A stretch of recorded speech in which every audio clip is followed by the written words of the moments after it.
कभी आपने उल्टे हाथ से ब्रश किया है या आपने लेफ्ट हैंड से लिख के देखा है अगर आप राइट हैंड से लिखते हैं यूजुअली?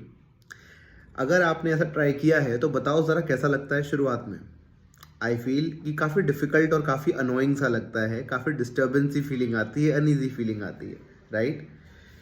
वो अनईज़ी फीलिंग हमें आती है तो हम एकदम से अपने कंफर्ट जोन में चले जाते हैं। मैं लेफ्ट हैंड से लिख रहा हूँ तो मैं राइट हैंड पे स्विच कर दूंगा, यार बड़ा अनकंफर्टेबल है, नहीं हो रहा। लेकिन आपको पता है अगर आप लेफ्ट हैंड से ही लिखते रहो कुछ देर तो आपके ब्रेन के वो एरियाज एक्टिवेट होने लगते हैं, रिसर्च कहती है, जो बहुत दिन से अनयूज्ड पड़े हुए थे। अडेप्टेशन रिस्पॉन्स होने लगता है। ब्रेन के ऐसे सेंटर्स, ऐसे न्यूरॉन्स एक्टिवेट हो जाते हैं जिनकी पावर्स अनयूटिलाइज्ड पड़ी हुई है। धीरे धीरे ब्रेन की स्ट्रेंथ बढ़ने लगती है। ऑलराइट, आप अनकंफर्टेबल फीलिंग्स में अडेप्ट करने लगते हैं, ब्रेन स्ट्रांग होता है। ब्रेन को ना बहुत ज़्यादा आदत पड़ी होती है कंफर्ट में रहने की। वो जल्दी से चीज़ें बदलता नहीं है, पैटर्न्स को तोड़ता नहीं है। पैटर्न्स तोड़ना ब्रेन के लिए बहुत ही अनकंफर्टेबल चीज़ है। वैसा ही एक पैटर्न है आपकी एंग्जाइटी और ओसीडी, राइट? क्योंकि आप बार बार अपने आप को कंफर्ट जोन में ले आते हो तो उसको उस पैटर्न को ब्रेक करने की आदत ही नहीं है। ठीक है, आपको अगर ओसीडी या एंग्जाइटी के पैटर्न से निकलना है तो आपको अनकंफर्टेबिलिटी को अपना दोस्त बनाना पड़ेगा। किसको? अनकंफर्टेबिलिटी को, अनईजीनेस को, डिस्ट्रेस को।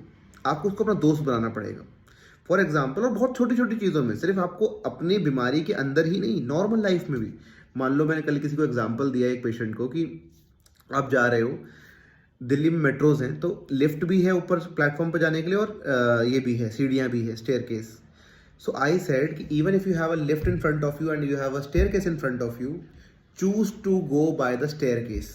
अनईजी होगा, लेकिन उस अनईजीनेस में आपका ब्रेन अडेप्ट होगा, आपकी ताकत बढ़ेगी, आपके वो न्यूरॉन्स, न्यूरल पैटर्न्स एक्टिवेट होंगे जो बहुत दिन से ऐसे ही डॉर्मेंट पड़े हैं। छोटी छोटी चीज़ों में अनकंफर्टेबिलिटी को महसूस करो, मज़े करो इसके साथ। अनकंफर्टेबिलिटी में ही ग्रोथ है आपकी।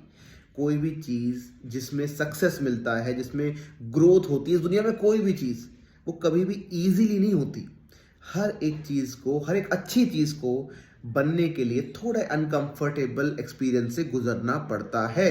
बच्चा भी जब पैदा होकर चलना सीखता है तो 10 बार गिरता है, फिर उठता है, फिर चलता है, राइट?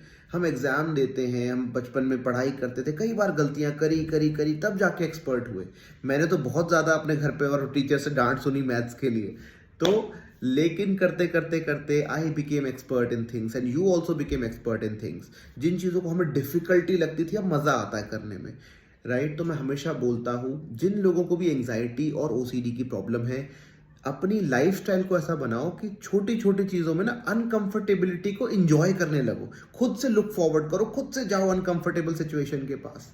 ठीक है, थोड़ी देर अपने चश्मे को उल्टा लगा के देखो, ठीक है?